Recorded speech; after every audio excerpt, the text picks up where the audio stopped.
Hello, hello, everybody. Welcome to our inaugural edition of the Disc Swap. If I can actually speak, that'd be great. I'm Pythonicus, and I am joined by... Raichu. Hi there. Hi there. Well, before we get started, Raichu, how are you doing today? Yeah, I'm fine. I have had some trouble with computer stuff, so it's kind of annoying me, but otherwise I'm fine. Hopefully I can rectify it. The disc swap, more like the power supply swap. Honestly. I think I'm most annoyed about the fact that I installed the bloody thing before checking it, which was just stupid on my behalf, really. It happens. I think I just got a bit ahead of myself. All right, so go ahead. No, I said otherwise I'm fine. I was about to ask how you are. I am tired, but I'm all right. Happy to have this finally started up.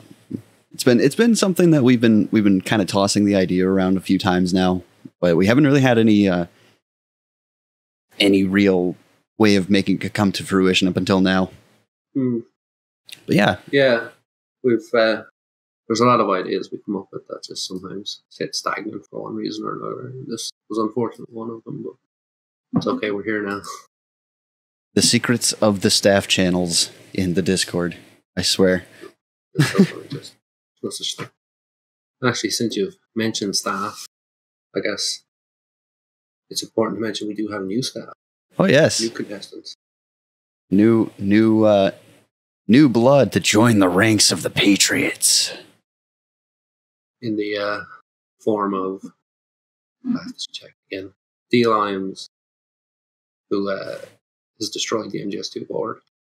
Iridescent, our other Australian.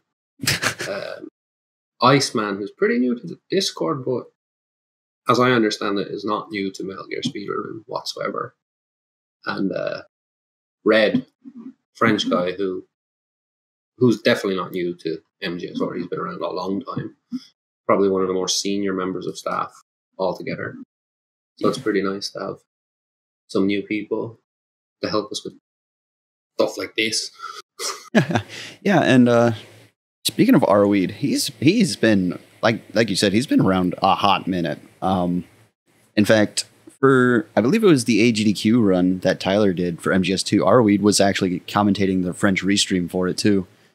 So that's right, yeah, he was, which was pretty cool. I think he does a lot of stuff like that. So, and he's also one of the newly formed writing staff as well for the MGSR website. Yeah. Which is in the panels below. Yes, absolutely. Go check out the website. We're starting a new influx of content for everybody. It's great. Like it's wonderful to see. Himself and Copper and Sphinx are all on our writing staff, which is pretty nice. We've had some pretty nice stuff since they started. I think Copper's actually working on something pretty cool. I won't say what it is because maybe he wants to keep it a secret for now. But yes, big time plans for that website, and very, very exciting stuff. The whole Discord is kind of expanding massively at an alarming rate, frankly. Yeah, I mean, it would be remiss not to mention that, you've been a big part of that, right? You have, you've kind of kicked the bee's nest on it a little bit. I think I got a bit fed up of talking about things and not doing things. So I just you know what, the hell with this. I'm going to start doing things. And it's worked out well, I think. I mean, I can't take credit for any of this right now. This is all Python's child. He kind of took the lead on this one, but in terms of writing staff and our new general staff, I guess we'll call them, that was a lot of input from mainly for me and Plywood. I kind of organized the application form and the interviews with the air quotes. But it was a really cool experience for me in particular, and I think a lot of the applicants who got to sit down and have a chat with myself and Plywood as far as I understand it, they enjoyed it too, and it was a great way of getting to know these people a bit better, because like MGSR is quite large from what it was when I joined 2 years ago. It's definitely gotten much bigger. So getting to know people in a more familiar fashion is a little trickier than it used to be. I mean, you join the server and you got to know people like as quick as that.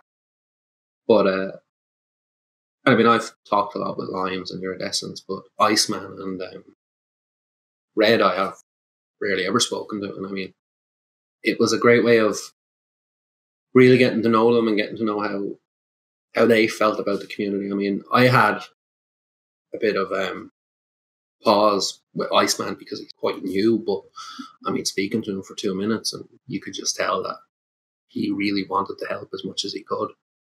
Yeah. And it, of course, worked the other way as well when there was maybe people who didn't fit quite as well.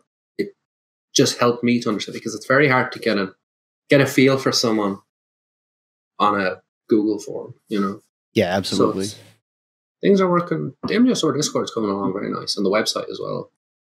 And a lot of help from Roy and Chuza. We can't forget those guys. They've done a lot with the website. They've really, I know Copper is a friend of Copper's has helped set something up for us that I don't think we're allowed to talk about, but that's going to be pretty cool when it gets up and running.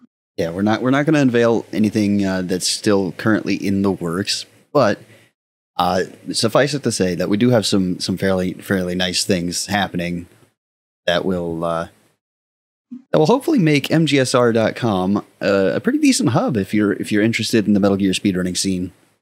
And I mean, not to mention the wiki. I mean, the wiki has just come along to no end. Oh yes, there has been a lot of work.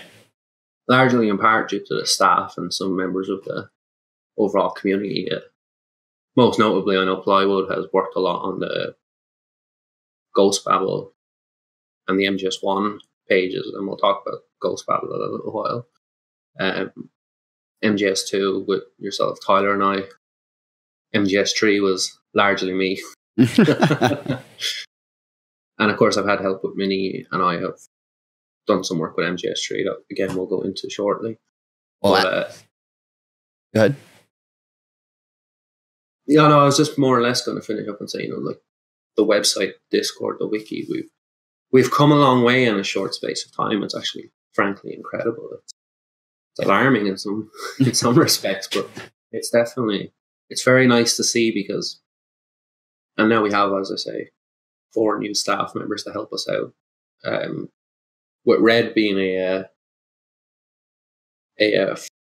front-end web developer, Iceman is a graphic designer.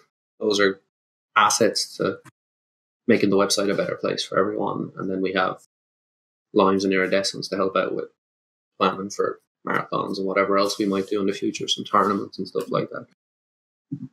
So we're really coming along.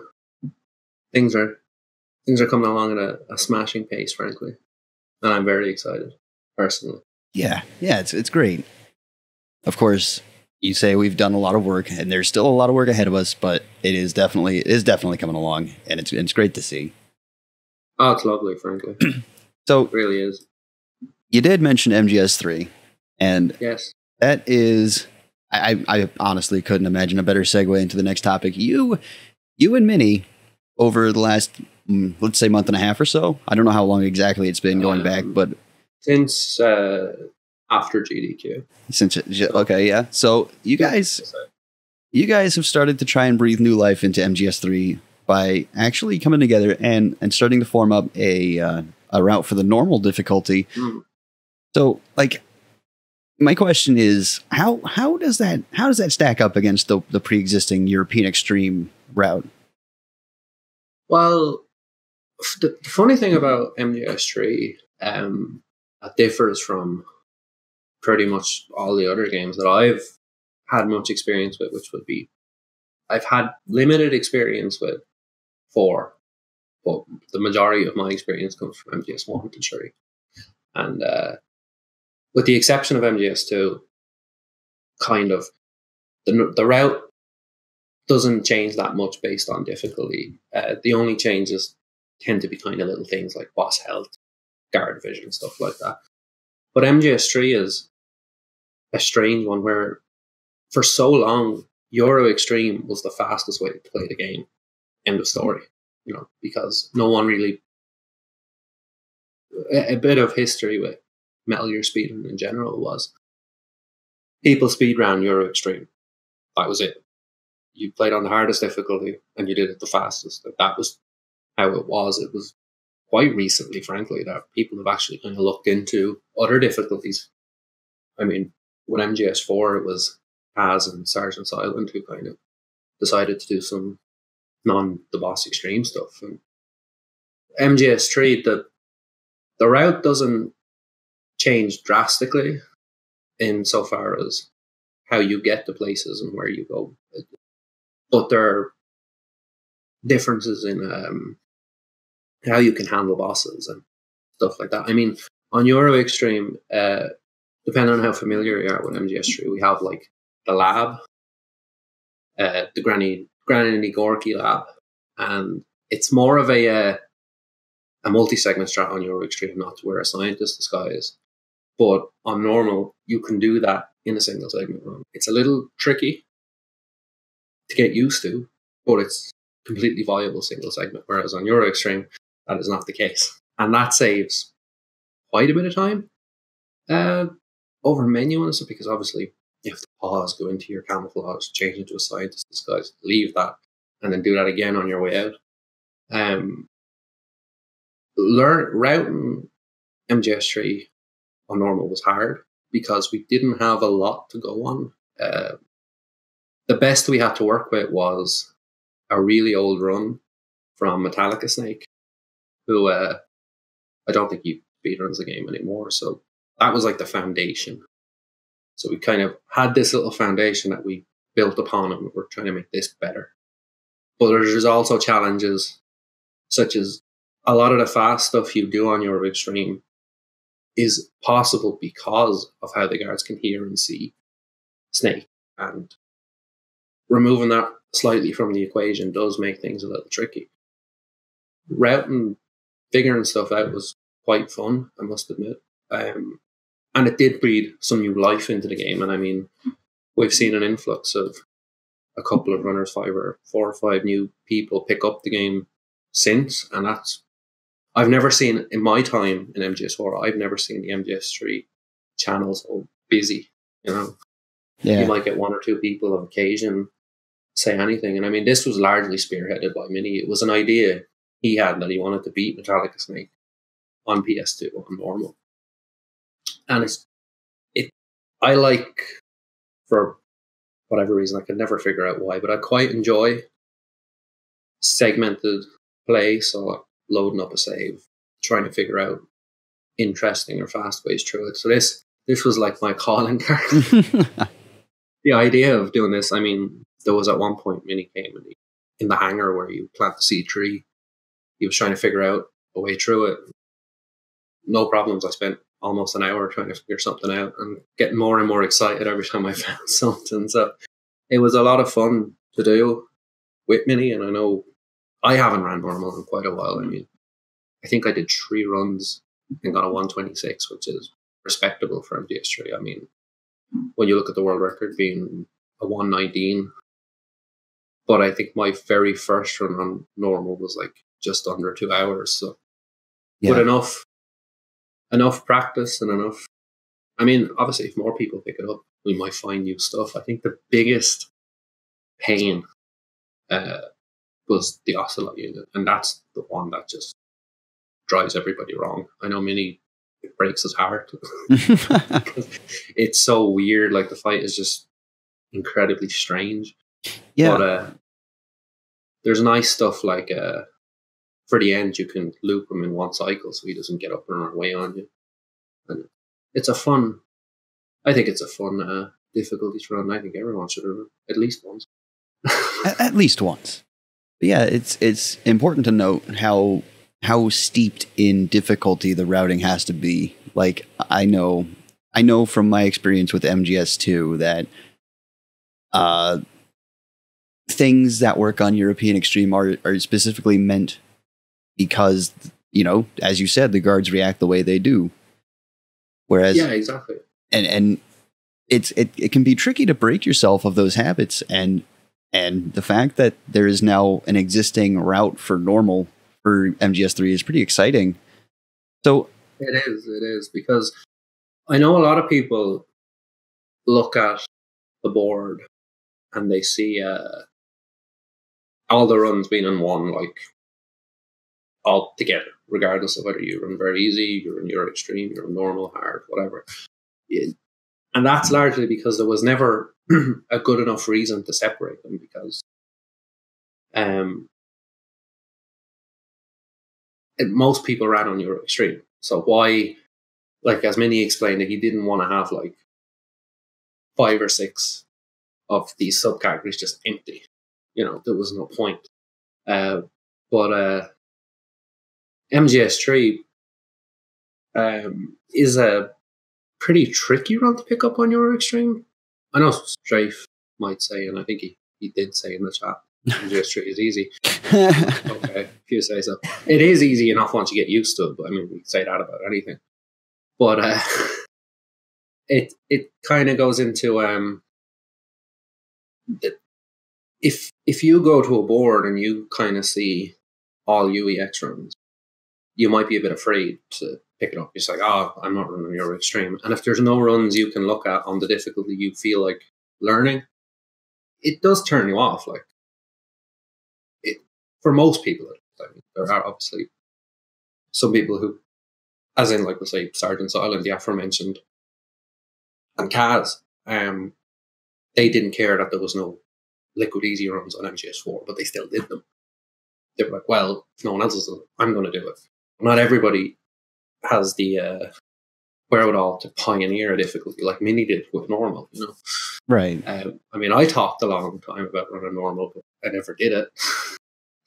But Minnie kind of asked if I wanted to help him. I was like, yeah, sure, that sounds like fun. But I probably never would have done it. Well, I can't say that. Maybe I would have one day, but I definitely wouldn't have been doing it right now if it wasn't. Right. So having like the basis and the foundation for the difficulty and the route there that people can pick up does breathe some life into a game, because I know a lot of people get a bit afraid of running Euro Extreme. I mean, if I joined MGSR with the intent to run MGS2 and there was no route for a different difficulty, I wouldn't be running the game, because I was terrified of Euro Extreme. Yeah. Just from my experience as a casual player. Yeah. The difficulty can be a little spooky. And it does require a lot of patience, regardless of the game you're learning. If you're going to learn the hardest difficulty on a game, it requires patience. It required a lot of patience for me not to get sick of MGS2 on VX. I've learned MGS3 as well, and that took patience, because, and probably more so at MGS3, because on Euro Extreme it's game over on site, whether you like it or not, and that does get frustrating when you find it hard to get through a room the fastest way. You can be like, oh my God. But it's nice that normal kind of tones it down. It has that difficulty. It's not easy by any stretch, but it does kind of take a few dials down from the difficulty and makes it a more enjoyable run. Yeah. For that, one that people will find easier to pick up. And that was pretty much Minnie's hope. And it's my hope also, that having a difficulty and a more accessible route kind of help people and make them feel like, okay, I can probably learn this game, and get them interested in it. And it seems to have paid off, because, as I say, we have probably more concurrent MGS3 runners right now than has happened in the last 2 years since I was in MGSR. I mean, I can't remember exact dates, but I think I could actually say the same. I've been around for probably maybe like high end of 3 years, almost 4 years now, and I've barely ever seen this many people like talking about MGS3, much less running it. Yeah, I mean, like, even the channel itself, just for talking about the game, has been basically dead since I was. You might get the occasional person in there asking questions, and stuff like that. I know Sparty was one of the more one of the oh not Sparty, sorry. BPP came back and Sparty has been doing a lot with it. But those are kind of the two most active Euro Extreme runners, if you want to call them that. Yeah. I mean, it's just a very quiet game compared to like, and it's kind of funny. It's a trend you might notice in MGSR when you've been there a while. Games tend to pick up in popularity. So you might have, for this couple of months, you might have MGS1. Then for another 3 or 4 months, it could be MGS2. Twin Snakes was there for a long time. It was hopping. It was the hot new game, and it kind of goes back and forth like that. But MGS3 never had that. There was no point where a lot of the runners were focused entirely on MGS3 until kind of now. I mean, that seems to be one of the more, I think it's sharing between MGS2 and 3 at the moment. And it's nice to see, because when you put a bit of work into something and it has a visible payoff, that feels good. Yeah. You haven't done something in vain. Which was a small concern I had. I was a bit worried about putting a lot of time into this to have absolutely no payoff, except for Minnie and I doing a run. But when I see other people doing runs, it does make it feel a bit better. And like I say, it can be a bridge to learning European Extreme as well. Yeah, when I was working out MGS2 normal, back before Tyler, back before Limes, back before you, that was kind of my hope too, because I started. I don't know how many people know this, but I actually started on very easy myself, and I ran that for several years before even realizing MGSR was a thing. And then when I moved to normal, I was like, okay, I can see this happening. This is pretty okay. And then after I got really comfortable with normal, I decided, okay, I'm going to make this tutorial, and I'm going to what my hope is to kind of springboard people into the mindset of speedrunning this game so that they can take that knowledge and move into European Extreme. And I mean, I'm assuming it's the same kind of for you and Minnie with the normal route for MGS3. Yeah, exactly. It's I think Minnie's main motivation, aside from getting people into running MGS3, was he wanted to beat Metallic Snake. That was Minnie's main goal, with then that side goal of and this is just conjecture on my behalf. I obviously have no idea one way or the other what goes through Minnie's mind, but this is just from talking with him. I know his main wish is beat Metallica Snake, but I know just from talking to him about it, he definitely does hope, and he was hoping that would grab people's attention and get people into learning the game. It's no secret that Minnie would prefer people around Euro Extreme over any other difficulty, but if you can't have your cake and eat it too, it's better to at least have one or the other. More people running the game is better than nobody running the game. Right. If it's all normal or very easy or whatever else. Yeah. It's fairly common that more eyes on the game generally means a better, I guess, more eyes on the game usually means like a better route at some point, because, yes. More people say, okay, why aren't we doing this instead of this other thing? And then timing happens, and it's just, yeah, exactly. It's better for the game as a speedrunner. Speedrunning's not a static activity. I mean, it thrives when we have more people than fewer people. I mean, the most popular games, like if you look at the likes of Super Mario Brothers, it's down into the sub 5 at the moment. So I think like 455 or something like that. Like, that's crazy. That didn't happen 10 years ago. But that's just from hundreds of people, half of which we'll say are like top level speedrunners. And I don't like that term, top level speedrunner. Anyone is as good as they can be, and that's the end of it. But you have like the top 10 or 20 people on the leaderboard running that game, and they're shaving frames, I think, as Mac put it one time. That kind of stuff is important, because that's what improves a speedrun and makes it better, makes the route faster. MGS3 on Euro Extreme didn't get as fast as it did by one or two people running it. It happened because 20, 30, 40 people ran Euro Extreme exclusively, and they competed with each other. If a Akari got a 130, Mr. Snock got a 129, and then Akari came back with 128, and so on and so forth. Mm-hmm. It's really important that, I mean, I've gotten a 126 on normal, and somebody beat that. They put time and effort in to beat that, and that's good. And if I beat them, maybe they'll want to beat me back again. So it's important that the more people we have, the better it gets. Everything improves when we have more bodies and more minds, because if they say like two heads is better than one, Yeah. What I might think is the best, you could look at and say, well, actually, why don't you try this? And I'm like, damn, yeah, that's a really good idea. Let me try that. And that's speedrunning. I mean, it's happened with MGS2 on a normal and very easy particular. Very easy on PC has become insanely popular. And, people like Mac and D-Limes and what have you have looked at it and said, well, let's try this. And what about if we try that? So on and so forth. And it kind of helps the game to get faster and faster and faster.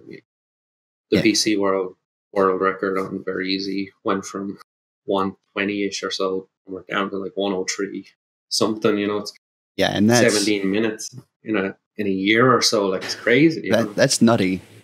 It is, like, and that's what happens when when more people put time and energy in things. Yeah, it's very important to note that speedrunning is just as much cooperative as it is competitive. And yeah. I think that's what a lot of people don't really get when they see like people at the big events like GDQ or ESA. They don't really understand that from a casual standpoint, from like just a spectator standpoint. They think, oh man, these guys must just hate each other. But no, that's not the case at all in most cases. I mean, I hate that D-Limes eat all my tank royals. I don't hate D-Limes because the way it is, if I post a time and you beat it, that encourages me to beat you, and that goes on and on and on and on and on. That just makes the game faster, better, more optimized, and so on. Like if only one person, I mean, like, we'll take Snaketails for example, which I put a lot of work in for MGS2. If I was the only one that did, and actually, don't even mind me. Well, look at Dead Man Whispers for MGS2. Yeah. You have Drix and Edge, or Drix and Stealth Edge. I mean, not everyone might know who I'm talking about when I say Edge. I think, and I'm just going off memory here, the first time posted I think might have been by Drix, and it was 8 minutes. We'll just say 8. Edge came along and posted a 7:55. And Drix posted a 7:40. And so on, and so on, and so on. And now we're down to Drix has a 7:23, Edge has a 7:21. Yeah. And that's happened in the space of a couple of months. But if Edge never posted another time, maybe he never would have looked at it again because he didn't want to. Well, I mean, what's the point? Like, I mean, you don't always have an incentive to improve your time when nobody's beating you. Yeah, exactly. So it does definitely. So that's I can understand why someone might think, oh God, those guys must bloody hate each other. That's not the case. I mean, if we look at Super Mario Brothers again, because that's popular, Darbian doesn't hate the other runners on the board who beat his time. That would be silly, You can't sit in a feud with each other over such silly things. I mean, it's meant to be a fun hobby, and we can't progress the hobby without total cooperation from everyone. Yeah. I mean, the route for MGS3 normal, going back into the actual topic, wouldn't be nearly as good, I don't think, if it was just Minnie or just me. The two of us together made it as good as it is. Yeah, absolutely. And if anyone is actually interested in taking a look at this route, I'm sure that there is an entry for it on the wiki, which you can find at MetalGearSpeedrunners.com/wiki, or from the main page, there's a button Nice clear little button says wiki. You can click on that, take a look. Categorized by game. Yeah, so there's at the moment for normal, there's little bits and pieces, but there hasn't been a whole. And thanks, Copper, for the link. You're a gentleman. There hasn't been like a full video of the route, apart from like the run I have on speedrun.com, and I think Minnie has a PS2 run that he got yesterday. But I will eventually get around to that, just because like Python's tutorials for MGS2 and Plywood's tutorials for Metal Gear Solid 1, these things do help people, and they definitely kind of help bridge the gap between wanting to speedrun and doing. Because I find that people don't really care sometimes for watching like a run and trying to copy it. They prefer like kind of a step by step kind of, which is fine. Yeah, which is fine. Yeah, there's some cases where people they see a run and they're like, okay, I may not care for this game casually, but I really want to try this speed run, and they just hop right in. And for those guys, that's where the tutorials really come in handy. Not going to say that, you know, if a player has seen and played a game so many times that they won't enjoy the tutorials, but the tutorials were, I won't say more geared towards absolutely new guys, but yeah, it's definitely a better help for them who may not know the mechanics or, you know, the inner workings. And I mean, a lot of times as well, new speedrunners who maybe, I guess, version speedrunners might benefit more from a tutorial than, say, somebody like you or I who's been doing this for a long time, frankly, too long. Yeah.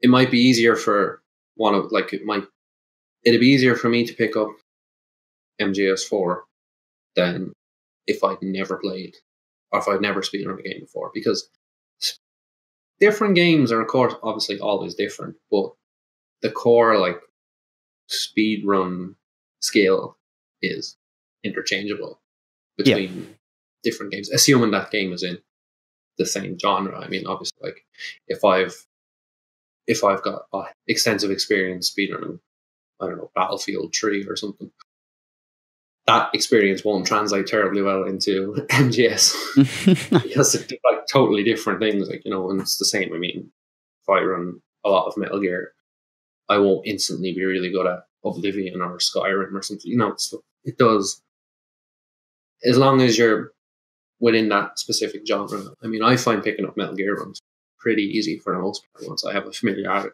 I'm familiar with the route. Don't worry, English is hard, I know.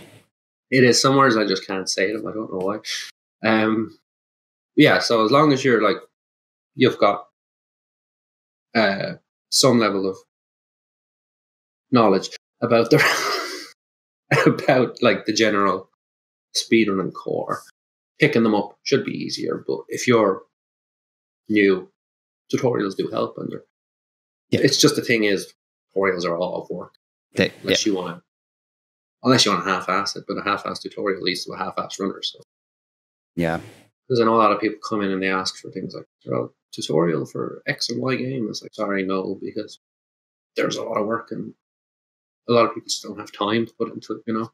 And it's another thing that gets easier with collaborative effort. I mean, you know, more people working on it. I mean, I know with Plywood's MGS1 tutorials, every time he makes a part to it, shall we say, he posted an MGS1 channel looking for feedback on it, and that's the kind of stuff that you need. So, and that also goes into, if a game has established people who have learned the game, know the game well enough, things like that are good, because if I make a virtuous mission tutorial, say for MGS3 on normal, I can pop that in and get some feedback from people, because we have some active runners who know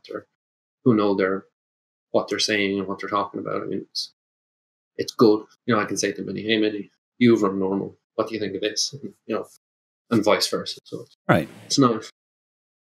Overall, it's just nice. Nice. MGSR is a nice place to be. Everyone should join the Discord, even if you don't run Metal Gear. Join anyway. Yeah. You might become a speedrunner by osmosis. Who knows? Yeah. Join MGSR. Run Portable Ops. It's fine. Yeah. Well, since you mentioned Portable Ops, we might as well stop talking about MGS3 because I could talk about it all day. Copper is our link man, of course. And I know Marlon will definitely want to talk about Portable Ops and hear about Portable Ops being spoken about. So I'll let you take over with this one since my knowledge is very, very minor. Oh boy. Well, I mean, I wouldn't say it's minor. I mean, we just spoke about 20 minutes about how you routed out MGS3 normal and Portable Ops. It's pretty close. It's pretty close to MGS3. If you don't mind PSP jank. If you don't mind 20 frames per second. So, for those who aren't familiar, which I don't blame you if you aren't, Portable Ops, I wouldn't call it lesser known, but it's definitely the dark horse of the series, I would call it. Basically MGS3 Lite in terms of like gameplay. But it was the first of the two PSP games, and it's where like a lot of the base building and recruitment started in the series. 3 PSP games. Portable Ops Plus. Shush. I don't count. I don't count that one. That's a randomizer, okay? Oh. I don't know if you count Acid either because... Oh, true. I forgot. I totally forgot Acid, which is bad because we're actually going to be talking about that in a little bit here. But I'm sorry, Copper. I'm sorry. It's okay. But so he's just a link man.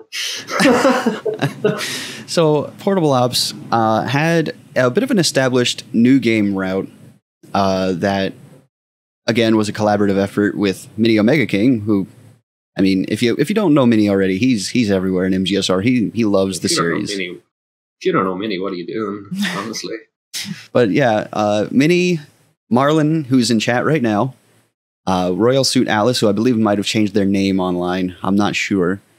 As well as I think they did, yeah. As well as one Japanese runner who I can't read Japanese, so I don't know what their name is. They kind of Minnie, Marlon, and Alice all went together, and they kind of looked at the Japanese run and decided, you know what, we're gonna try and improve this. And they kind of formulated a route for the new game run. And on new game, the highest difficulty on Portable Ops you can do is normal. There is an extreme. It's locked behind New Game Plus, and it's incredibly difficult from what I know of it. So I picked up the Portable Ops run last year after SGDQ for a 12-hour challenge. And I had a blast. And recently I decided that I had this thought in my head that just wouldn't go away. How fast can this run go if we had access to athletes? So, like, the thing about Portable Ops is that, like I said, it's the first game that introduced character recruitment. And each character has their own specific set of stats randomized from a pool. They have a pool of what we call careers as well that they can pick from randomly. And one of these careers is athlete, which you might come to think about it, but it means they run faster just in general. And so I decided to think one day, doing actually GDQ submissions for SGDQ coming up, I decided to say, all right, I'm gonna try seeing what I can do about a New Game Plus run where athletes, all sorts of characters are on the table, you know, provided that you either grinded for them, unlocked them through gameplay, or the game also has a set of unique characters you can actually input passwords for. And the route I ended up kind of formulating based off of what I knew from the new game route, it actually uses two of the unique characters because I had no patience to go grinding for soldiers. But it uses both Rykov and Gakko, who are two athletes from the password unlocks. And it's... So Plywood actually asked me about why what was the deal with New Game Plus, was the wording he chose specifically.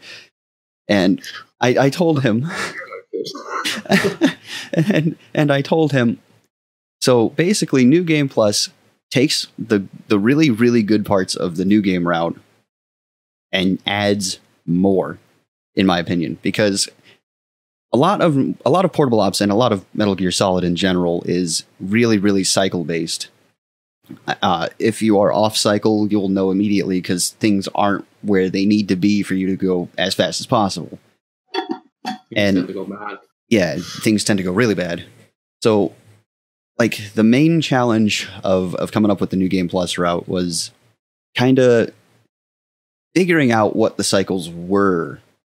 Because in the New Game route, you're generally using Snake, who doesn't have any special careers, but he's really good across the board in the stats department. So, being that Snake runs at the normal move speed for the game, you know, we had certain cycles that we were trying to hit with him. But with athletes, it's not about hitting those cycles, it's about hitting the next one up. And so I had to kind of work out the best way of kind of moving through the cycles a few seconds before we would normally be there, you know. Yeah, so it wasn't just a case of well, now I move faster.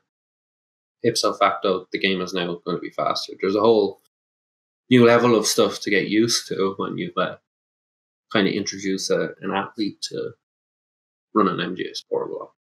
Yeah, and another nifty thing that I found out that I really didn't think about was a secondary career that Gakko has, actually. I believe it's Scout, which allows him to basically walk faster as well, because in Portable Ops you have the ability to run as well as stalk. And Gakko actually has increased stalking speed as well, so that becomes... I actually found a use for that, as well as his athlete status in one or two maps, which I was very, very happy about, very, very proud of. Would that be useful? I'm trying to remember. Well, at least in New Game, I know you have to, I think it's in one of the later maps, stalk behind someone to get them to open a door for you. Is that relevant on New Game Plus, or do you keep a key card or whatever? So in the second to last, or the last actual mission before the boss rush of the game, in the second to the last mission there, the strat is to basically waste just enough time to have a guard in the proper position so that you can choke him and drag him all the way to a door to open it up on the PAL version, because otherwise you have to go find a key card that's in an offshoot room a little further away. That involves climbing up boxes and jumping across pits and stuff. You know, normal Metal Gear things. But in order to skip that on the PAL version, we can just drag the guard over. And unfortunately, there's not a whole lot we can do about that. I have a little bit more investigating to do to see if we can kind of skip that cycle. But as it stands right now, we still have to kind of wait for that guy. Awesome. But yeah, there's a few holdovers from the New Game route because I just couldn't figure out a better way. So the route is still fairly new, but a lot of the groundwork is there. And hopefully maybe one day Marlon or Minnie will take a look at it and say, okay, here's what we can improve. Bring that collaboration into it. That is I mean, give me some time, I might even look at it this evening. And this is goes back into this point of, collaborative work gets things done. I mean, it's pretty hard to get all the stuff by yourself, because there's things you just can go right over your head. When they're pointed out, you're just like, how did I miss that? But when you're trying to do everything, you're bound to miss something, So it's pretty cool that there is a New Game Plus route for Portable Ops, because famously it was all kind of new game, and there was a lot of talk about using athletes and stuff, but it was really just oh, we can't, because the chances of finding one, I think, on New Game are so slim. Yeah. Yeah, the first two guards you come across that you can recruit will always have set careers, and they'll always have rescuer and delivery man, respectively, and those just aren't useful at all. and we only ever actually recruit 2 people on New Game because otherwise, just it's so long. You have to drag bodies in that game. There's no Fultons. No, that's on four. It's not like Peace Walker where you have where you get like just stick a balloon on someone and send them wherever you want. But it's nice to see because I know we recruit Python. That's true. Oh yeah, okay. So there's 3, but 2 that we actively have to go out of our way to do so. I think the Python is just kind of that's actually an interesting thing with portable ops. If you defeat a boss non-lethally, like, is it just Python, or is it? No, actually, if you can defeat Python non-lethally. If you defeat Null 2 non-lethally, you can recruit him on a New Game Plus. Which it's really weird how it works. Actually, you have to beat the game after beating the boss non-lethally, save, load that save, start going through the new game again, the New Game Plus, save again, and load it up, and then the character arrives in your squad. Oh my god! It is so weird. But it's like even if it's a little strange. I mean, the kind of fact that you can beat Python, for example, because obviously there's no rigmarole for getting him on your squad. Yeah. It's a really cool mechanic that you can beat someone non-lethally, and then they'll just be like, "Hey, I'm going to join you, Snake." I mean, like, that's unheard of in any other Metal Gear game. I think the only similar instance would be with Quiet in MGS5. Yeah. If you don't kill her, she eventually joins you. And I actually didn't even realize that. I didn't even realize that if you actually shot Quiet, like Miller keeps telling you to do, that's it then. Screw you. Which is like typical Kojumbo. But no, it's a really cool mechanic, and it obviously helps as well because you get Python for free, basically. And as far as I'm aware, beating them non-lethally is the fastest way to do it anyway. I believe so, because the way the route works in New Game, you actually pick up the Mosin Nagant, which is a non-lethal sniper rifle, in the stage just before you actually go fight him. And you don't have access to really much else in the run up to that point. You have the Mark 22, and a couple of stages before you pick up the M63. But the M63 is not really suitable because Python has incredible amounts of iframes. Yeah, that's more of a Cunningham weapon. Yeah. You need to get down to business. Yep, absolutely. So that's true, actually. The Mosin Nagant's like the best one. It's like, it's a ridiculously powerful weapon. I know, like MGS3, portable ops, MGS4. Oh my god. But yeah, that's definitely one of those kind of cool things about portable ops is the ability to not kill a boss and then have them be your friend. It's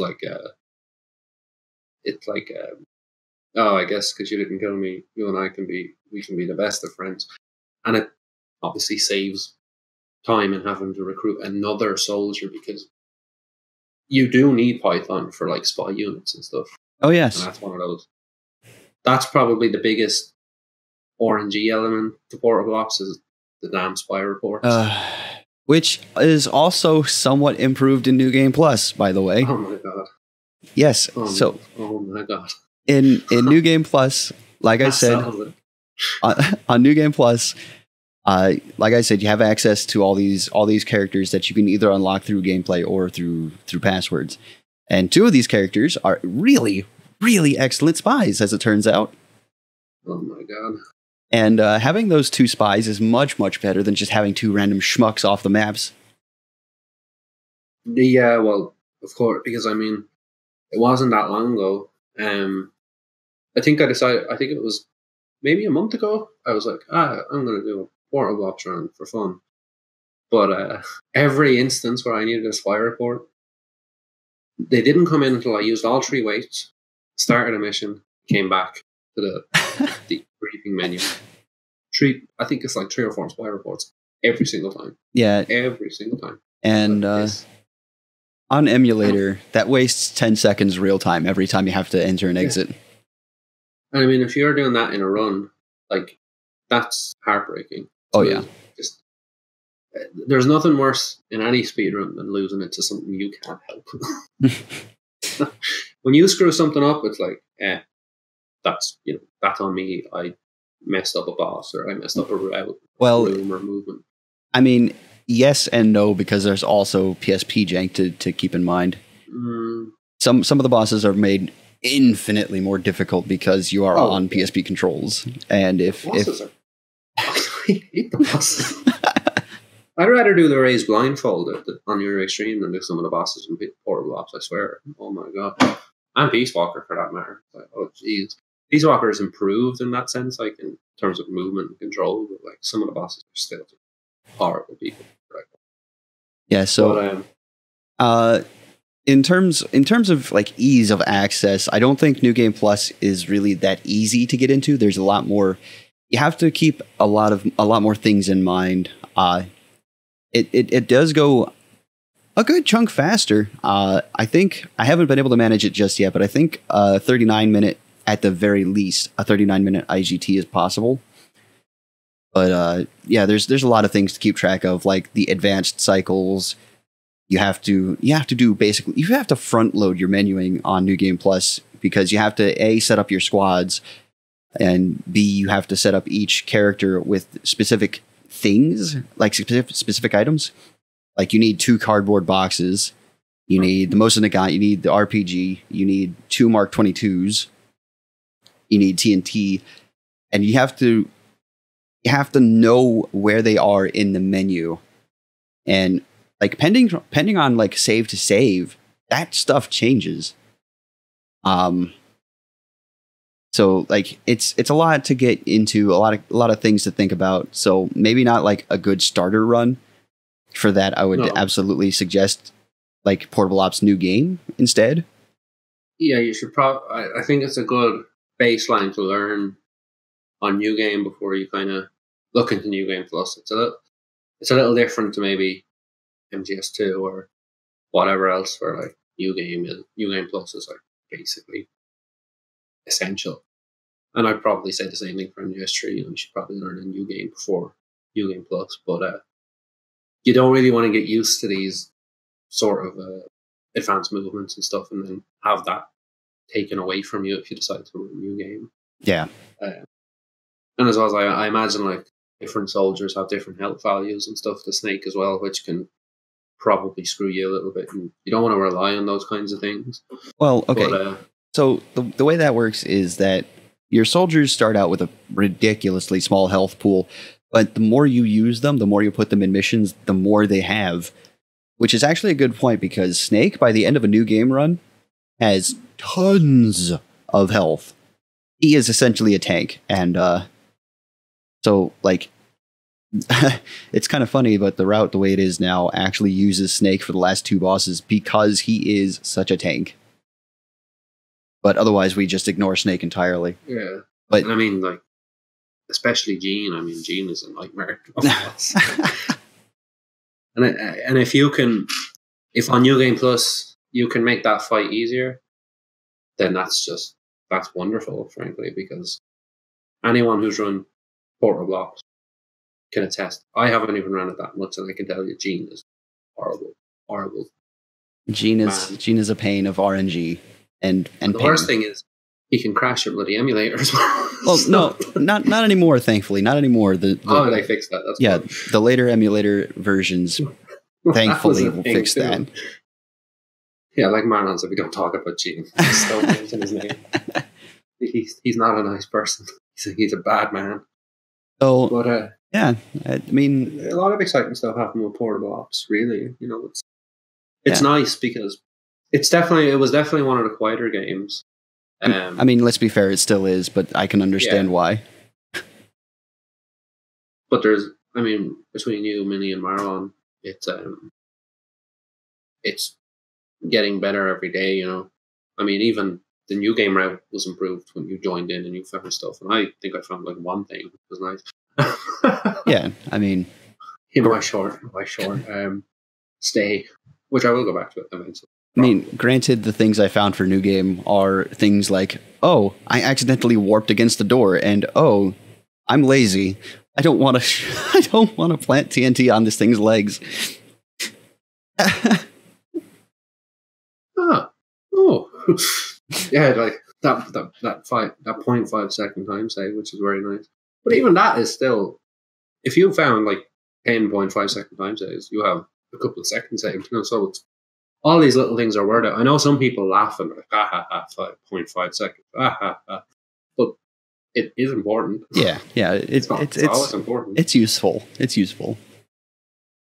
But Portable Ops is not the only PSP game that has seen some action. No. Let me pull this up again. Dang it, I'm gonna forget this name, so I'm gonna look it up really quickly. Couchman. Couchman has achieved the very first single segment hardware run of Metal Gear Acid. The one nobody expected to run off. One of the very few remaining final frontiers of Metal Gear speedrunning has finally been broached. I mean, nobody expected it to happen. I mean, I know Marlon has either finished or is working on a multi-segment run, but I think the idea of single segment Acid was just like, excuse me, you're gonna do what now? Yeah. And I mean, I think what was his final time, and it was like 7 hours or something. It was just over 7 hours. Yeah. That's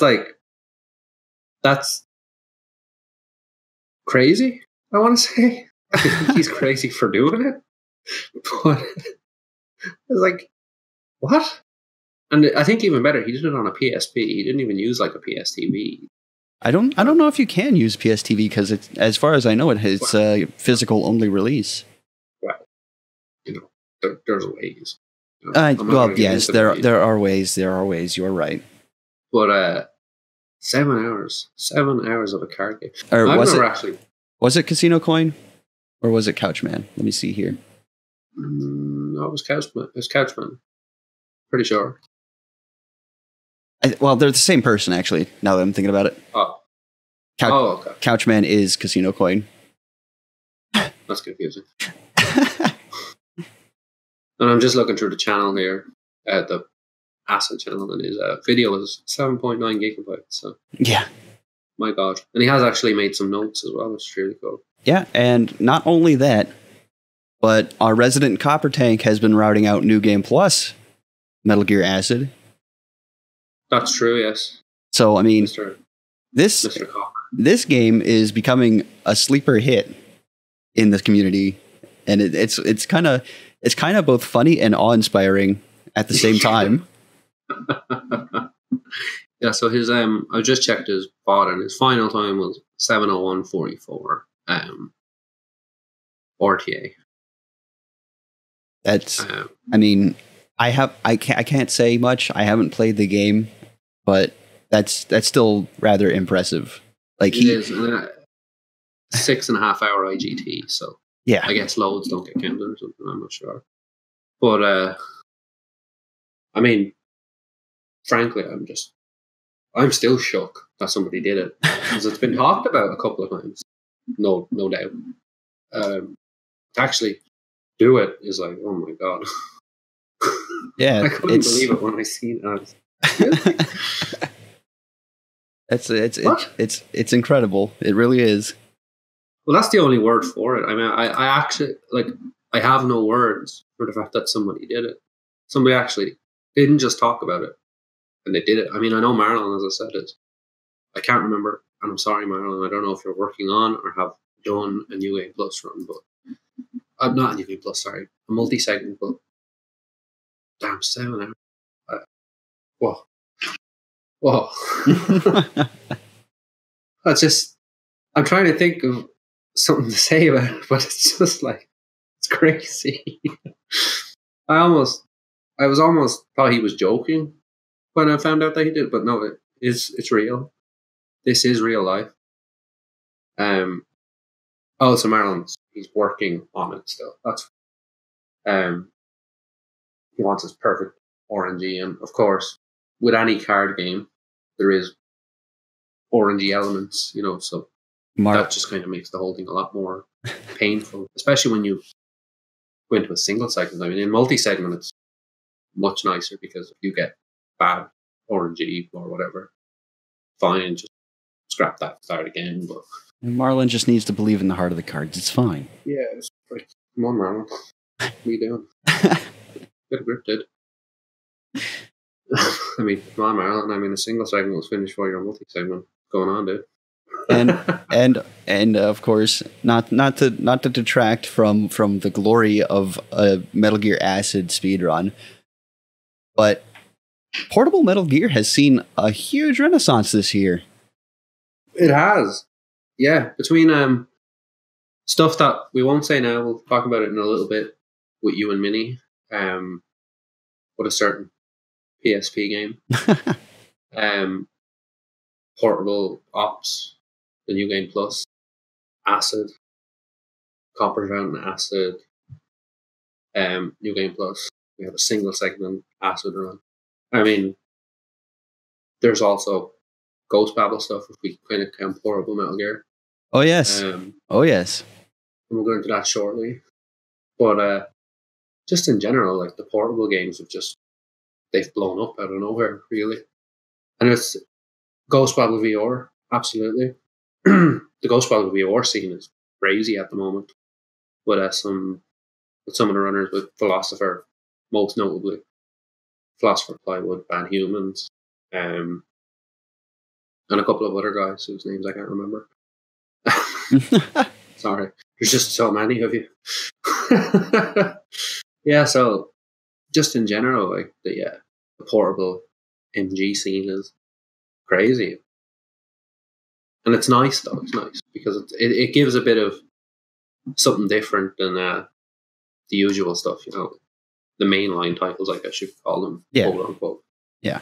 But I'm trying to find things to talk about with Acid, but it's an unfortunate case that I have never in my life played it, so I have no basis for talking about it. Like, so I don't know what to say one way or the other. So. Well, so this is the first this is the first edition of this particular talk show, podcast, whatever you want to call it.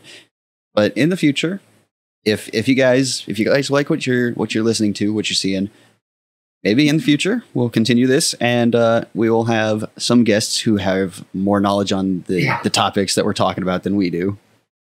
We'll get your boy Couchman on here, and he can talk about it. Yeah, we or Marlon or Copper. Raichu and I see a lot in the MGSR regions, but we don't see everything. So.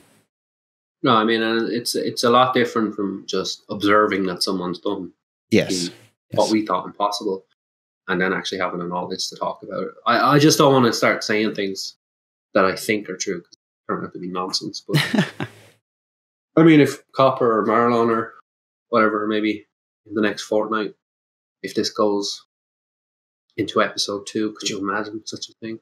Because I think it would. I think we're doing pretty good here. I'm just looking at the numbers in the chat. It's lovely. You know, we get Marlon on. He can talk about, if he feels like it, or Copper or whatever. They could talk about Acid. People who know what they're about.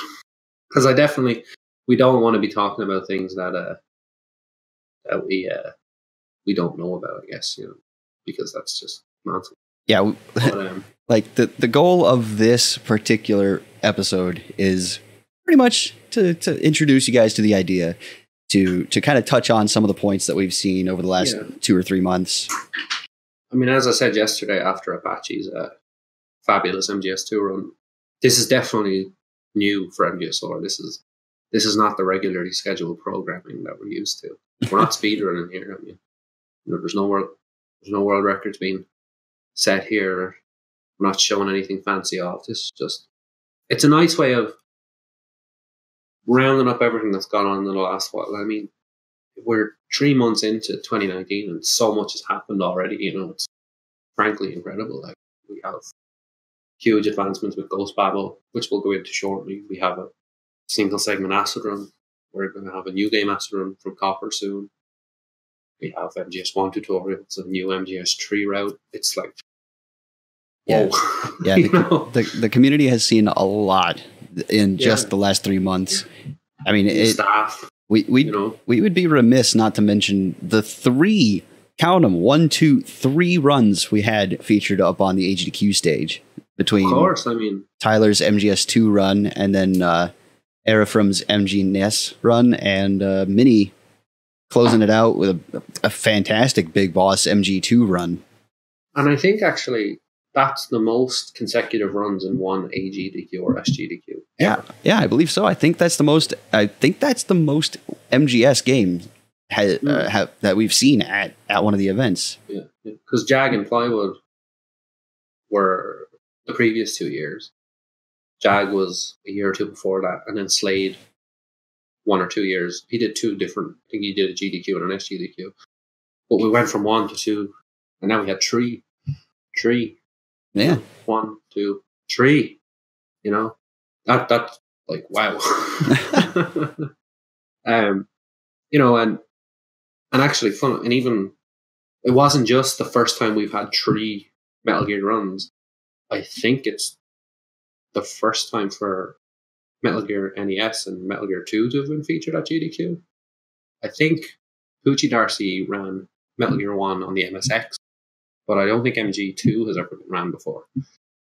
And of course, if you haven't watched their runs, on the Metal Gear website, which Moobot has kindly linked for us, there are some little posts, you know, about their runs. The links are there and what have you. You should definitely go and check them out because they are fantastic. Yeah. If you haven't, I mean, Mini and Erafram did a fantastic job. You know, they're some of the best 2D Metal Gear runners we have. Tyler is one of the best MGS2 runners we have, you know, and he had a great performance with his MGS2 run. So they're definitely worth checking out if you haven't. But I mean, not only, as I say, has it been the first time we've had 3 Metal Gear runs at a GDQ.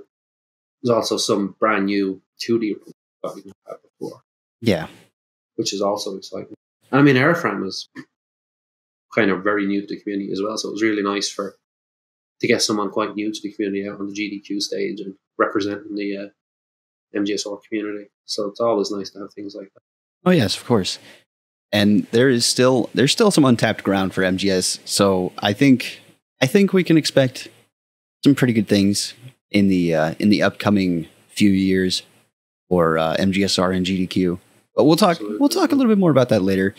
For now, back to portable Metal Gear. Plywood, back to the Game Boy. Plywood, the madman, has actually done it. Ghost Babel, very hard, big boss. In what, just under 50 minutes? 50 minutes? 50, not 15. Yeah. And I think what's most impressive about Plywood's Ghost Babel Big Boss was this wasn't his first big boss, but it was the first single segment big boss with no unintentional deaths. That's the important thing to mention. Yeah. Unintentional death. Because it's sometimes very similarly to Metal Gear MSX and Metal Gear NES. There's sometimes where deaths are faster. I think it might be 1 or 2 occasions in Big Boss Ghost Babel. But like, this is very impressive because there's no, and I think Plywood has scoured the internet in search of some more Ghost Babel Big Boss speedruns, but there are none. So he has the first no intentional death Big Boss run. Yeah. And I know he's sitting in and listening right now. I don't know if he feels like talking about it because, I mean, there's no better person to talk about Ghost Babel than Plywood. But even if not, that like it is incredibly impressive. Oh yeah. Yo, what's up? Hey, there's the man himself. To answer your question, there was a TAS and an emulator run. Both are like way slower. One's like the TAS is like 50 minutes, and then the emulator run, which I haven't looked very deeply into because I don't know how reputable it is necessarily without Yeah. like looking at it. That was like over an hour. So And I mean, obviously, it's important to mention. It's important, like yours was done on hardware. You did it on a Game Boy player with Game Boy correct. interface. What's it called? DBI. Mhm. I don't know what that stands for. I can't remember. Yeah, it stands for Game Boy Interface. You're right. Yeah, but I mean, it's just like crazy. On a card, on an actual GameCube, Slasher Hawk tried his best to kill a couple of your runs. He frankly killed the game at 1 or 2 points, but he wasn't able to finish it. And it was a lot of work. Just from watching your routing and what have you. It was difficult, but this wasn't. I think you mentioned at one point this is probably the hardest big boss you've had to get. Yeah, for sure. I would say this is probably one of the toughest things I've done in speedrunning, personally. I mean, when we say one of Plywood's hardest big bosses, I think you've gotten it on MGS1 and MGS2 so far. Those are the two that you've speedrun, apart from some of the... Yeah, MGS1, MGS2, and Metal Gear 2. Yes, that's right. And I mean, obviously Metal Gear 2 is another 2D Metal Gear, but it's no comparison in terms of like difficulty in getting the big boss run. I know it almost brought you to your knees at some points, Ghost Battle. But, yeah. Oh, and Twin Snakes. How can I forget Twin Snakes? Of course. GTS face. So that's yeah. That's I think 4 or 5 big boss runs. But out of those 5, this was your Everest, I guess you could say. Yeah, and it still is. It still is. And it's like there's still minutes to be saved on the run, but like you have to have the planets align, both execution and luck wise. So yeah, I mean, like it's definitely, like you mentioned, one of the hardest things you've done as a speedrunner. I mean, Plywood is, if you don't know Plywood, he's speedrun a lot of different games. I mean, not just Metal Gear, but Silent Hill speedrunner, Parasite Eve, Rugrats. Even what's that one with the weird controller called? Steel Battalion. Steel Battalion. Oh yes. And I mean, the PT, of course, that was another one. But then when you look at like the long list of Plywood speed games, if he can sit there and tell you like this was the hardest, you kind of have to take that as like, okay, this must be pretty bad. I know Jag is also learning Ghost Battle very hard, and he's finding hell. And I mean, Jag is another accomplished speedrunner. Metal Gear Survive. Jeez. Jag is obviously another accomplished speedrunner. He speedruns everything from MGS1 to 5 and almost everything in between. Castlevania and stuff like that. So 2 very accomplished speedrunners really working hard to try and get this big boss run. And I mean, Plywood managed to pull off a death, no intentional deaths in a single segment run in under 50 minutes, which is just crazy. Under 45. Under 45. Jeez. Less than 3/4 of an hour. So there you go. What was the final time? I think it was 43:23. It was a mid 43. Yeah. Madness, frankly. It is madness. I'm sure you feel quite happy to have actually got it done, though, all the time. Yeah, I mean, I almost cried at the end of the run. It was like, it was that much. So, yeah. I mean, it's when you kind of get into these runs that are like breaking you down and you're really testing you as a speedrunner. They can become emotional when you get the run, whether you get it or you don't. I mean, it can be overwhelming joy or absolute torment if something goes wrong, on a really good run. So it's always really nice to get that what you're looking for. it makes you feel quite good and quite happy. So do you find, I know you mentioned a moment ago, there are a couple of minutes to save, but do you expect that you'll revisit Very Hard Big Boss, or are you just Yeah, I think I'll revisit it. But I needed a breather from that because it was kind of fair. It went from the routing to the running, and Of course, that's what I was going to say. I mean, there was no break in terms of you figure out the route and then you went straight into a couple of weeks of attempts, and you've also made a lot of videos and stuff, so there's no rest for the wicked, I suppose. In terms of until you get the thing you want, exactly.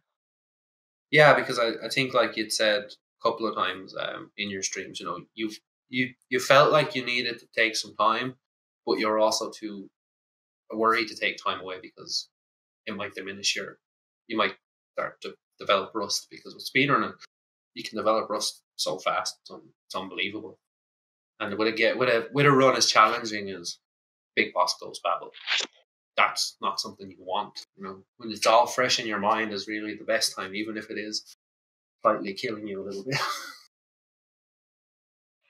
Yeah, and it was also a matter of I had to stress test the route on its own, because otherwise it's all theoretical, and operating your route on theory is not really going to be, you can have the best theory and that could be great for like a multi-segment task situation, but single segment, real time, you have to play it differently than how you would theoretically, with every room being, one little part that you save state and test and all that. So that was something that needed to happen, or else I was gonna, lead people astray, including myself. And I mean, actually, like a real life example of that during the route was where you pick up the Nikita, I believe. Or no, you've picked up the Nikita already. I think you're picking up a key card. And you like throw a stun at one of them. Yeah. Yes. I mean, that was, you had like an idea devised and you were using it, but it wasn't consistent. You found it was just like runs just died there for no reason. And you wouldn't have really, it's hard to know whether it's going to work or not until you've tried it in a couple of runs. And that's how consistency is measured in speedrunning. If I can do 10 runs in a row and always nail that 8 out of 10 times, we can say that's consistent. But if it's a 50-50, then we need to come up with something better. So yeah, there's a lot of rooms in that game where you could save, 20, 30 frames, but if you screw it up, you're going to just kill your run. It's over. So, and then just finding methods that are consistent, because it's not about like, you're not trying to completely kill the run the first time you run it. It's just not smart. Like, doing it that way, I'm going to be stuck there for months. Trying to do like the best strategies. So you have to be realistic and approach it with like the right mindset. When you're doing something like what I would kind of say pioneering. When you're trying to pioneer a new route, a new game, you can't be too picky with that sort of thing, or else it's just going to be more of a pain than it should be. Yeah, definitely. But like, I can't stress it enough. Congratulations for managing like from the routing to the running, and like just how I am curious, how many attempts did it actually end up taking before you finally found the one that got there? Well, the thing is that I wasn't actually keeping track of the numbers, since I don't use live split for Ghost Babel attempts. I just use a timer and a spreadsheet. But it took a few weeks, and I can say that at least. It took a few weeks of pretty much just exclusively playing and running the game. So, Right. And I got a few big boss runs before that run, but none that were no extra deaths, and that was the issue. That was the mark you wanted to hit. Yeah, not necessarily the fastest run, but like an overall well executed run that had no mistakes that would cause me to have to reload. That was the main thing, because that is a more of a demonstration of skill and the run itself than, oh, I had this horrible run where I died 4 times, but I had like godlike RNG. Right. So it's just like, okay, that's not very exemplary of what you want to show. Yeah. Especially since submitting it to SGDQ, so that like submitting a run like that just seems kind of goofy. I hear that. I've been facing similar trials with my own submission. Just like not the fastest, just something that doesn't look like a bum just walked in off the street and started playing a game. Right.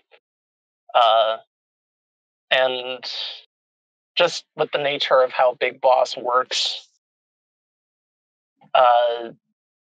you could just keep on dying at a boss. Your run isn't actually invalidated with the rank, but I mean, it doesn't look that good. Yeah. And it's just frustrating, because sometimes if you die at a boss, you're wasting literal minutes trying again. Especially if you die at like the end of the boss, it's like, oh god.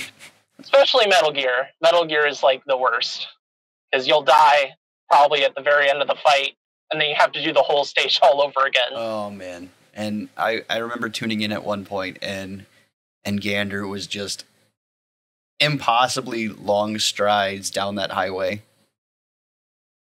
He did not want to put his foot down at all for you to hit him. Yeah, it's that fight is really stressful, and I almost failed it on the run that I had. I was one hit from death at the end, so that's like about as thin of margins as you can have. Yeah, and I can almost guarantee that fed into the emotional factor. Like you said, you were very nearly like breaking down a little bit when you finished it. Yes, absolutely. Yikes! Oof. Yeah, if people want to learn the game, learn normal. That's kind of how I feel. Or learn very hard with rations. And it's not so bad, but really just learn normal. Save yourself the pain. Only run very hard Big Boss if you're super into the game and you want something very zesty. Otherwise, normal already is tough. Like, the game is already hard enough, and then if you impose additional restrictions, you're pushing it to the other limit of your mind and the game. Yeah. Heard it from Plywood himself. Only run very hard if you're feeling extra. Extra zesty, man. Gotta feel that. If you feel that zest, if you're feeling zesty and you got something to prove, then go for it. But yeah. And it was fun though. I don't want to say it wasn't fun. I don't want to like scare people off of the game or anything. Like, it's really cool seeing the game in that way, because it's so different from the any percent run. Whereas like some of the games, like, there is differences playing on the hardest difficulty, but it's not like a huge jump, but very hard. Definitely felt like a big jump in terms of the mindset. So right. Yeah. So kind of gonna try and wrap it up, I guess. Are our next topic on the docket was going to be SGDQ submissions. So, Plywood, since you're here, why don't you lay a few on us? What are you looking at for the upcoming event? Well, the aforementioned Ghost Babel, be submitting that. Also Silent Hill. Fancy. And Rugrats, Search for Reptar, and then my ace in the hole Hail Mary throw, Steel Battalion. Oh snap! Okay. Oh man, that'll be a thing to behold if that gets in. So like, aside from maybe Steel Battalion, which do you think? Which are you hoping for here? What? I would say Ghost Babel, particularly. I'd also like to see Rugrats,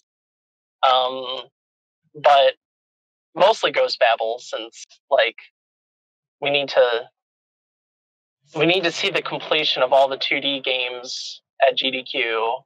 That and Snake's Revenge. Ah, yes. The last 2 games that haven't been at the event. So that's really what I'm crossing my fingers on. Steel Battalion, like I want it, but I also don't. If that makes sense. Oh, I can understand. I can understand that controller. How much does that controller weigh? I actually don't know. It's at least like 5 pounds. And it's also the pedals. Yeah. The pedals are the heaviest part, but those are on the floor. And you want those to be heavy so they don't like move around on the floor, because that's bad. It's very bad. Pedal control is very important. So. All right. So sounds like you've got quite the list of things, and yeah, we appreciate you coming in and taking the time out to kind of chat with us about some Ghost Babel. Absolutely. I hope you guys enjoyed the traffic noises. No, it's like we're a legit radio show where we got the phone lines opened up. Yeah, exactly. We've added a bit of professionalism to this whole thing. It's episode 1. We get some leeway on episode 1. You can have some jank. Next week. Oh dear. Don't even. Or not next week. Sorry, in the next fortnight. Yeah. This is AM radio right here. AM radio, calling about how the Chicago Boys are screwing it up. They should have gotten past the playoffs, man. That's right. Thanks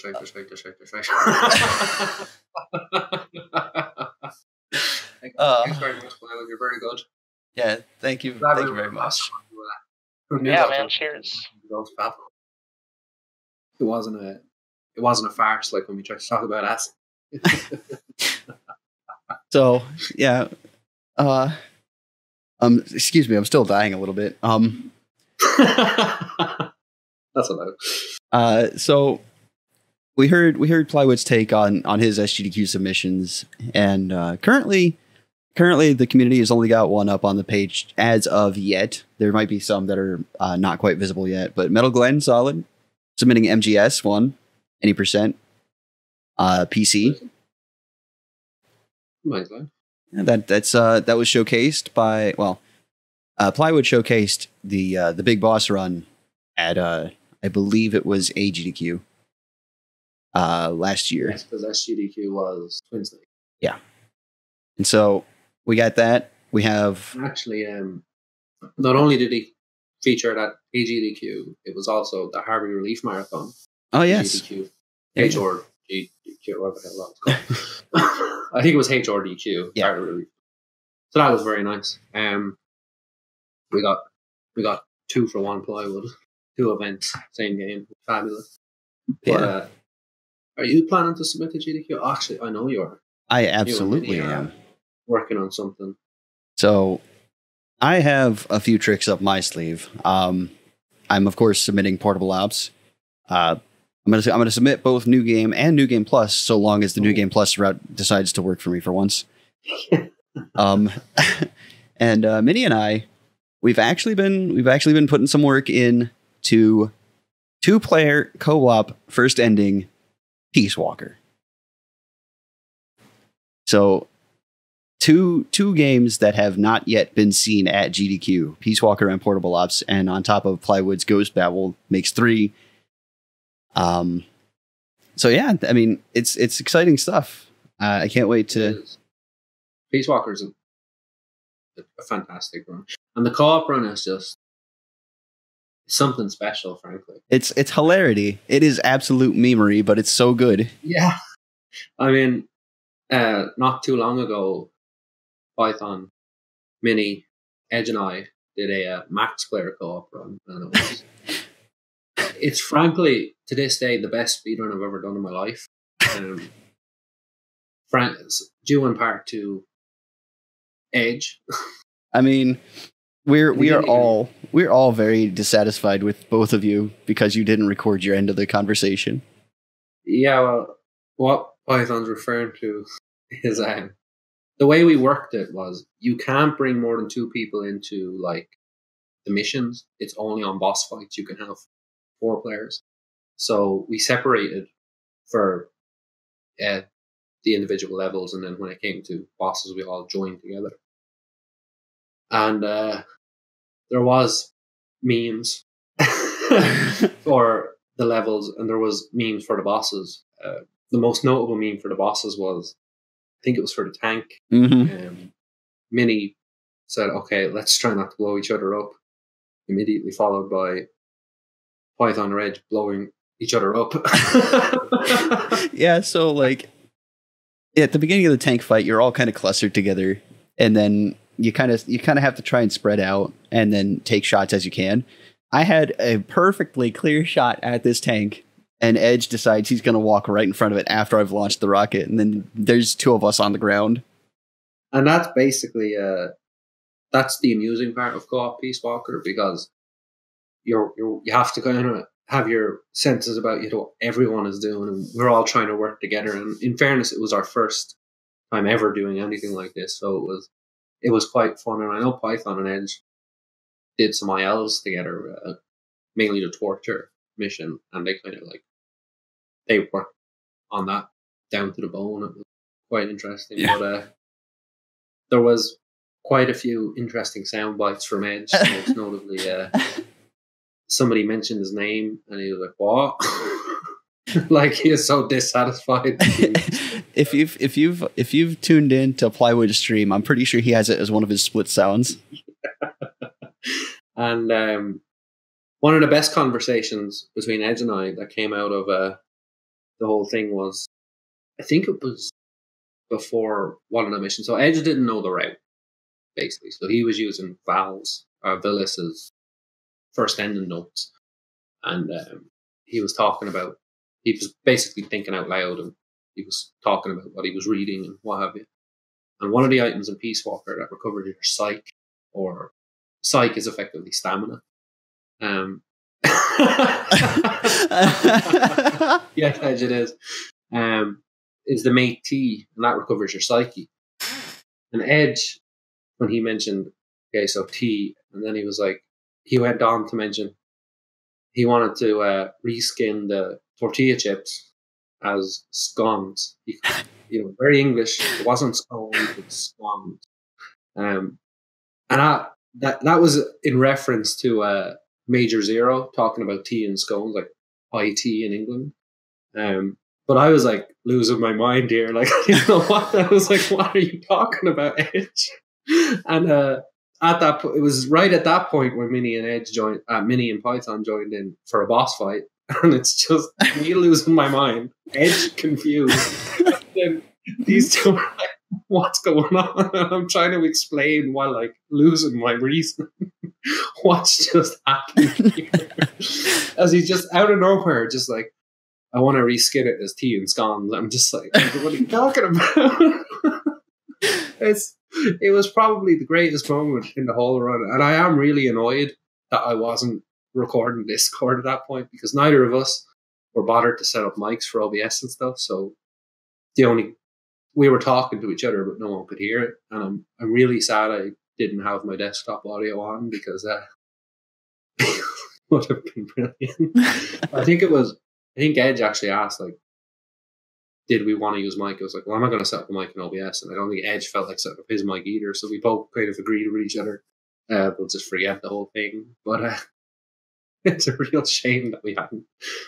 But yeah, so co-op Peace Walker is pretty nice. It's definitely more manageable when you only have 2 people. Yeah. 4 people is hell. It's crazy. It was a whole lot of fun. It was definitely one of the most fun speedruns I've done in a long time. And I think ever, honestly, to get like 4 people together who, and Mini, Edge, Python, and I, we all know each other quite well at this point. We've all been in the community so long that it was a lot of fun. I'm really hoping GDQ can see the benefits of having a co-op run at AGDQ. Even though it'll be a little weird because you'll have 2 screens, 2 consoles, and they'll be like connected to the internet. It'll be the most jank local co-op you've ever seen in your whole life, but it'll also be the greatest thing to ever be featured in the GDQ. I'm like, I think I'm going to get a briefcase of money sent down to the committee, get that running if I have to, because my God, it's going to be amazing. But yeah, I'm not sure what other people are planning to submit. I was thinking of submitting MGS3 normal, but GDQ being GDQ, probably a waste of my time. But I think Tyler is giving some thought into MGS1 90% also. I think Jag is going to go with MGS1 All Bosses Extreme and MGS4. And I'm not sure if anyone else is doing anything. I've seen Jag doing some Peace Walker derust for himself as well, so maybe there's a solo first ending happening for submissions from him. Yeah, because actually that's something we kind of glossed over, but Jag actually routed first ending new game all S rank, which is for Peace Walker, which is one really difficult run. I did a new game plus all S rank, and it was like quite hard. He's done a new game, just new game. I'm like, so that's basically like the big boss run of Peace Walker, is doing all S rank. But because the thing with Peace Walker is, for the bosses, like the mech fights, like the tank, the Lav type G, the helicopter, or the Hind D or whatever. God, I hate that fight. And yeah, I think that's it. I don't think there's any other vehicle fights. Yeah, to get an S rank, you have to Fulton out all the soldiers, which is really hard because it also requires that you have perfect stealth, because if you get seen by any of them, you have to restart the mission. So it's like, it is definitely a really hard run to do. And frankly, I'm like, damned. I was surprised he did it. I didn't think it was going to be possible in like a reasonable amount of time. And what's even better again is, like, if he had did that like as an 90% first ending run, it was like 205 or something like that. Like, that's a really good first ending run. Oh yeah. Yeah. And then to do that new game all S rank is like, oh, what? Like, jeez, dude. But yeah. Crazy. Yeah. Next time, 2 weeks from now, all submissions will be closed. They're closing Wednesday this week on the 6th. So if you are actually planning on submitting to SGDQ, please get those in. Get them in. Don't wait. They've done it again, because they did the same thing for AGDQ, where the submission window was really, really tight and opened much earlier than people expected. So, yeah, this Wednesday. I'm not happy about this. I think it's stupid because, like, it doesn't give people a lot of time. I mean, geez, like, AGDQ just finished. Give people some, time to relax. But yeah, so if you're looking to submit, you have very little time to do it. But yeah, in 2 weeks' time, the submissions, the submissions will be closed by then, and we'll have a better picture of what's going on. We'll probably do a show more or less specifically on that. We'll try and touch on some topics around MGSR as well, of course. Sure. But for the most part, it'll probably be a rundown of the submission list, see what we like, seeing what we don't like. We'll try and get a guest on for that. See who we can scrounge up. Just pull someone in from chat. Like we did before Plywood. Just like, hey, Plywood's in here. You talk about Ghost Battle. It was actually really good that Plywood was available to talk about Ghost Battle. Yeah. I don't know Ghost Battle from a bar, so. But yeah, I this has been successful. Yeah, I'll have to check in with the production managers. That's all the topics we've had for this time around. But yeah, if you've got any comments or any suggestions or anything, please feel free to toss them at us. We're almost always at least on Discord. We're in MGSR, so you can find us pretty easily. Is the hot dog a sandwich? I don't think so. I don't think so, Copper. No, it's more like a roll, isn't it? Like, I don't know what the Americans call it over here. Anything in cylindrical bread is a roll or a baguette. But yeah, I guess if anyone has any questions that they want to show us now, they could do that. And if anyone has joined late or couldn't watch all the way through, we'll be highlighting this on Twitch. We'll probably be uploading it to YouTube, and we'll make sure to try and get it on the website as well. Which, by the way, www.metalgearspeedrunners.com. Bookmark that. Bookmark it, like, subscribe. While you're at it, follow the Twitter too at MGSpeedrunners. Not that anything, just MGSpeedrunners. Twitter.com/MGSpeedrunners. So I was hoping that I could have the Twitter handle was just MGSR, but that was possible. It was too short or something. Too short. Interesting. Yeah, I think you have to have minimum of 6. I don't understand it. I guess it's because Twitter don't want it a ton of people with at one letter or something. Mm. I mean, not that they'd have a ton of people. There's only 26 letters in the alphabet. So, but yeah, like I said, any questions, comments, anything, just feel free to hit us up. Thank you guys for hanging out with us for our first episode of the Disc Swap, and we'll see y'all again in 2 weeks. We might have some content for you next week. I'm not sure just yet, but stay tuned. We'll keep you posted. There's always going to be advanced warning about these things anyway. The only this didn't have much advanced warning apart from just yesterday, just because we were still working on schedules and stuff. Yeah. At least in the next 2 weeks, we'll have some, maybe the same time, same day. We'll try and, I guess, keep it consistently the same time and day, because that just makes life easier for everyone. Yeah, we'll try. You're welcome, Copper. You're welcome. And Strafe, you're welcome. It's fun to do these streams for everyone, because it's we're really trying to put a push on using the channel some more. So this was a fun idea. So